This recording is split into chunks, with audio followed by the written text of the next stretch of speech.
to Peter Dutton's major nuclear energy plan, which has drawn fierce political battle lines.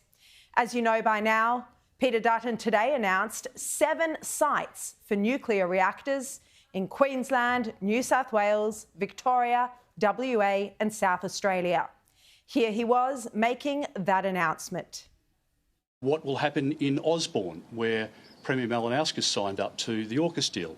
There will be a reactor there where submariners in Australian uniforms will be sleeping in the submarine alongside the reactor in a safe way. In Henderson in WA, then Premier McGowan signed up to the AUKUS deal, where the nuclear reactors in the submarines will be there alongside residential and industrial areas.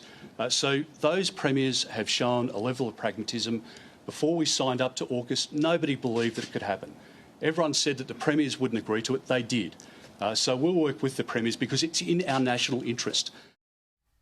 Well, the opposition to his policy today was extensive, with every Labor figure in the country opposing it in the strongest possible terms. We know that Mr Dutton wants to slow down the rollout of renewables and he wants to introduce the most expensive form of energy that's slow to build. But today we've seen no costs, we've seen no gigawatts, we've seen no detail.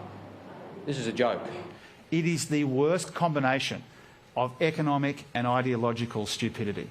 We're not supporting nuclear power. I think our state laws are pretty clear when it comes to planning, but whether there's some overriding constitutional question that he can pursue. Nuclear energy is toxic, it's risky, it's more expensive.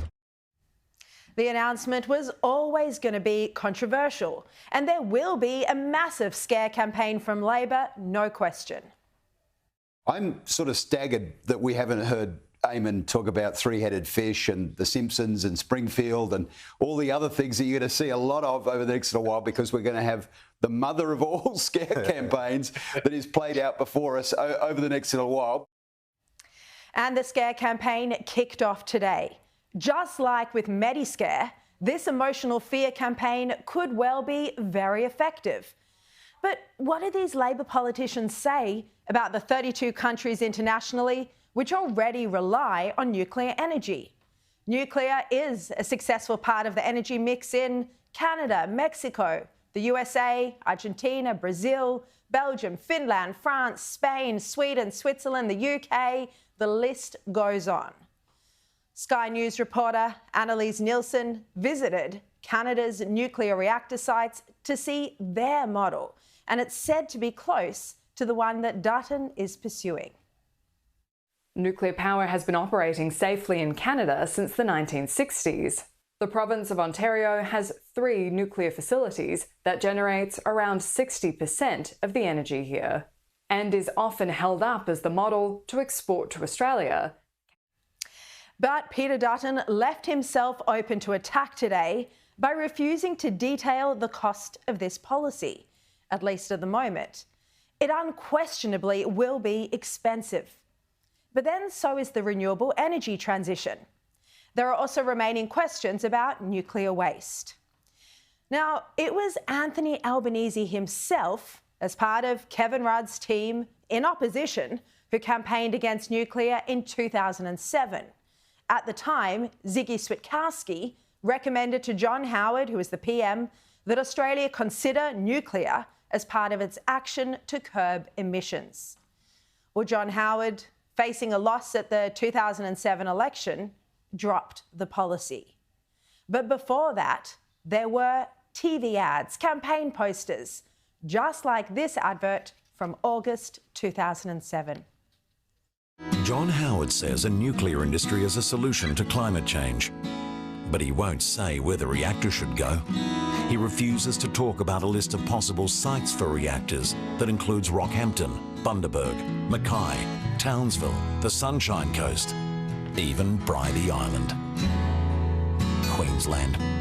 Beautiful one day, nuclear the next. And that was a very effective scare campaign back in 2007. Well, Albanese ran the campaign, he knows this area well, and he won't hesitate to strike again. What's your number one reason? What's your number one message to people who live in and around Loyang, which is the site of a potential nuclear reactor, what would you say to them?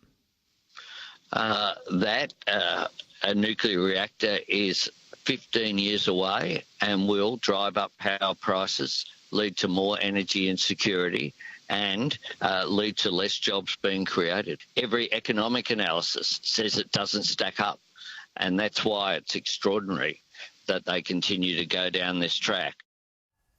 Well, he doesn't mention that Labor has already signed up to nuclear-powered submarines as part of the AUKUS deal. He also doesn't mention that 32 other countries around the world, as I said, rely on nuclear as part of their energy mix. And never mind that his solution, renewable energy, won't meet our energy needs alone. Well, political editor Simon Benson notes today that the more hysterical the Prime Minister and his colleagues are inclined to become, the more he's lured into presenting as an opposition leader rather than a Prime Minister. And Simon Benson says that the nuclear plan is a platform for Peter Dutton's rebrand as a leader. He writes that it shifts the dynamic from a coalition opposition always opposed to things as to one fighting for something. Well, this may be the case, but ultimately the nuclear debate presents the greatest political risk for Peter Dutton, who's in recent times been surging ahead of Albanese in the polls. It's virtually unprecedented to have such a significant policy contest ahead of a federal election. Both leaders say that the next election will be a referendum on nuclear energy. I'm very happy for the election to be a referendum on energy, on nuclear, on power prices, on lights going out. We agree the next election will be a referendum on energy policy. Mr Dutton says the next election will be a referendum on energy policy. We actually agree with that. But here's the news for Mr Dutton. To have a referendum, you've got to have a policy. Well, with Albanese proving himself to be a failure of a leader who has destroyed Australian social cohesion and is incapable of governing effectively, well, if he executes this scare campaign properly, it just could be a lifeline for him. In choosing to pursue this policy contest, the stakes for Peter Dutton are as high as they can get.